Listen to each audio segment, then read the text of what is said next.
Se você está por aqui, não se esqueça de se inscrever no canal. Aperte o sininho das notificações e nos siga em nossas redes sociais. E é claro, se você gostou, nos apoie deixando seu like. Isso nos ajuda bastante. Me chamo Daniel. Meu avô sempre contou a todos da família uma história que ele e seu irmão mais velho tinham passado em sua juventude e que por pouco não terminou em tragédia.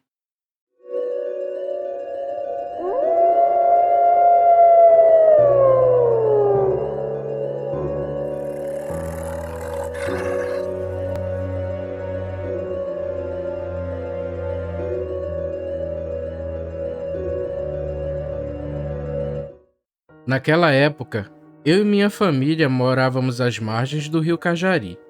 Eu era o segundo filho, me chamo João, e também tinha um irmão mais velho, chamado Ezequiel. Desde criança, eu e Ezequiel éramos inseparáveis. Não só pelo fato de sermos irmãos, mas também pelo fato de que a casa de nossos pais era bem isolada. Não tínhamos contato com outras crianças. Sendo assim, pelo bem ou pelo mal, só tínhamos um ao outro. Naquela região moravam outras famílias, porém tudo ali era muito distante. A casa mais próxima da nossa ficava a cerca de um dia de viagem de canoa, ou seja, cada família teria que resolver seus próprios problemas, e não daria para contar com a ajuda dos vizinhos.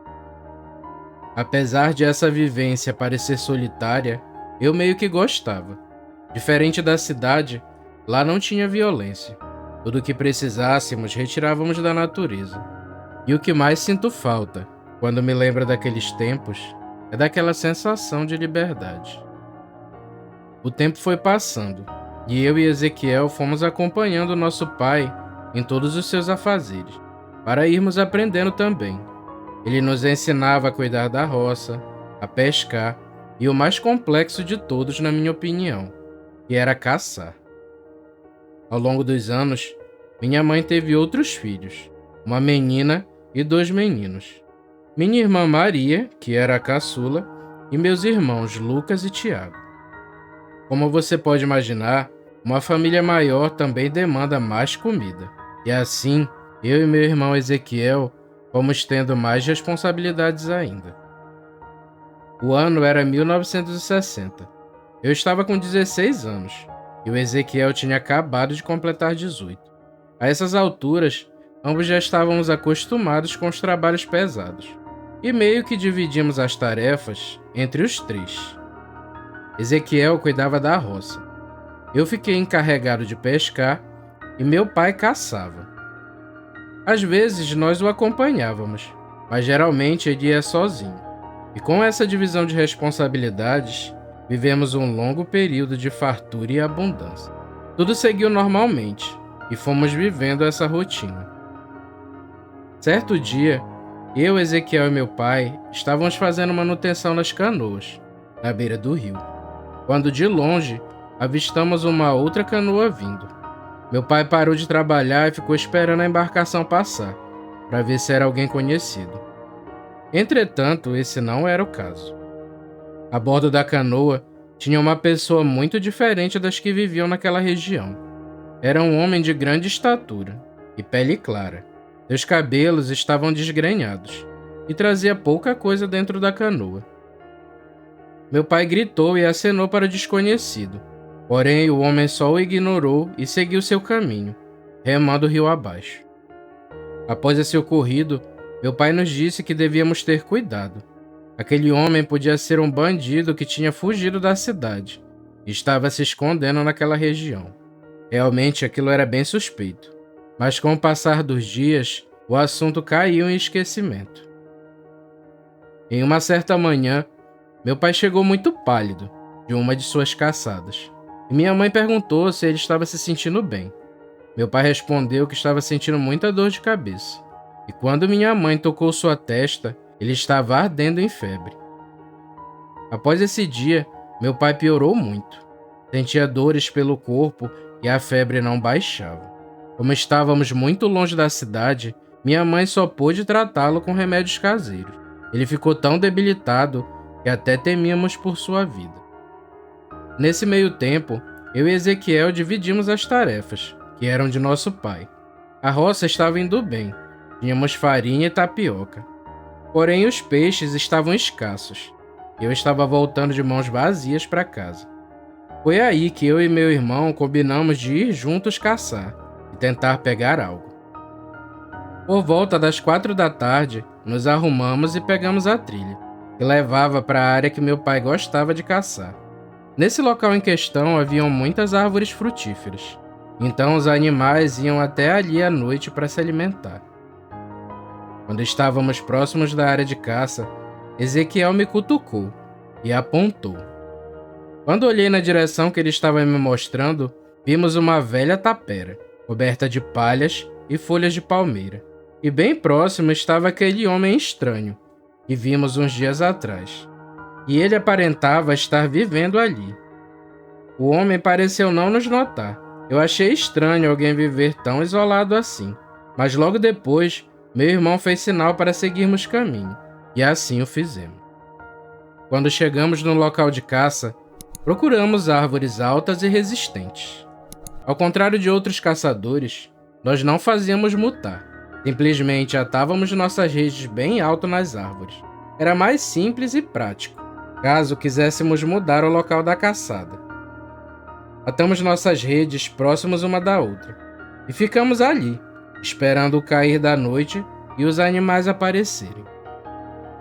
Já eram altas horas da noite e eu estava quase cochilando. De repente, ouvimos o som de gritos de porcos do mato.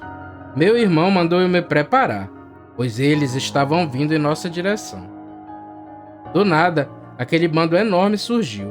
Ezequiel os iluminou com a lanterna, e eles pareciam assustados e corriam feito loucos.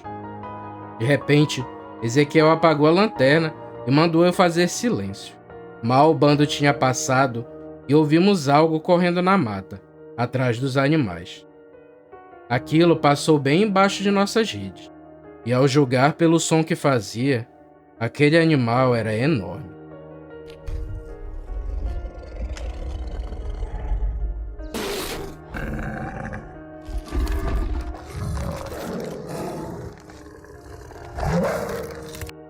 Logo, ouvimos um grande urro ecoar pela mata.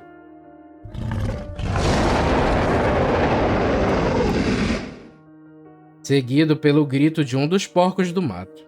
O porco gritou desesperadamente por algum tempo, mas logo se calou, e tudo ficou no completo silêncio.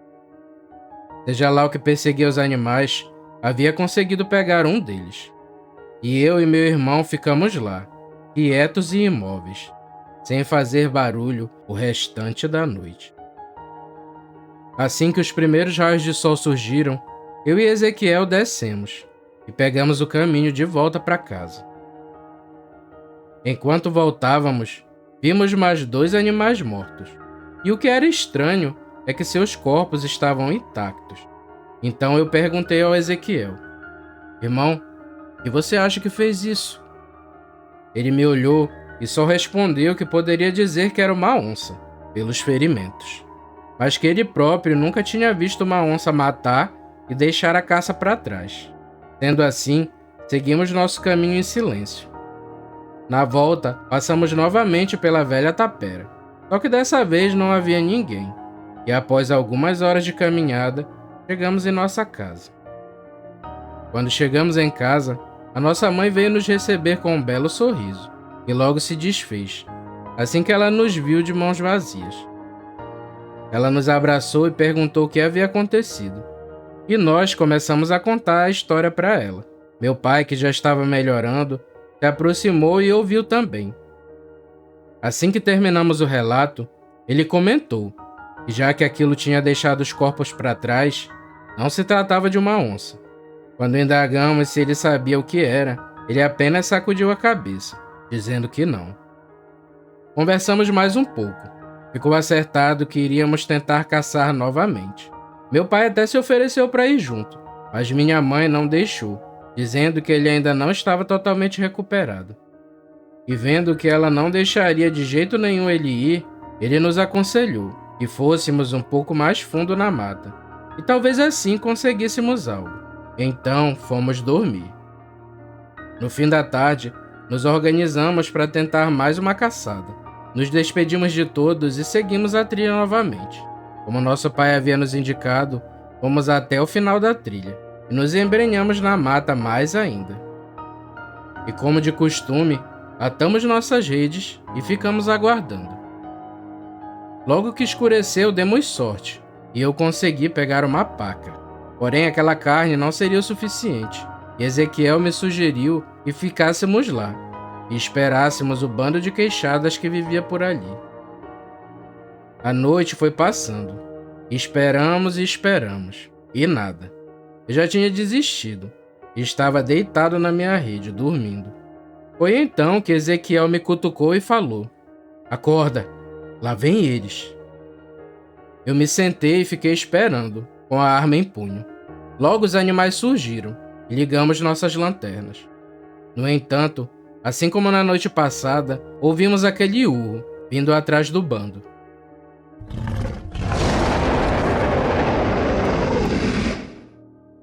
Ezequiel apagou a lanterna e mandou que eu fizesse o mesmo. Mas então eu disse: "Eu não vou apagar não, eu quero ver o que diacho é isso." E enquanto discutíamos, o bando passou e aquilo parou bem embaixo de nós. Quando olhamos para baixo, aquilo estava exatamente no foco da lanterna, parado, olhando para cima.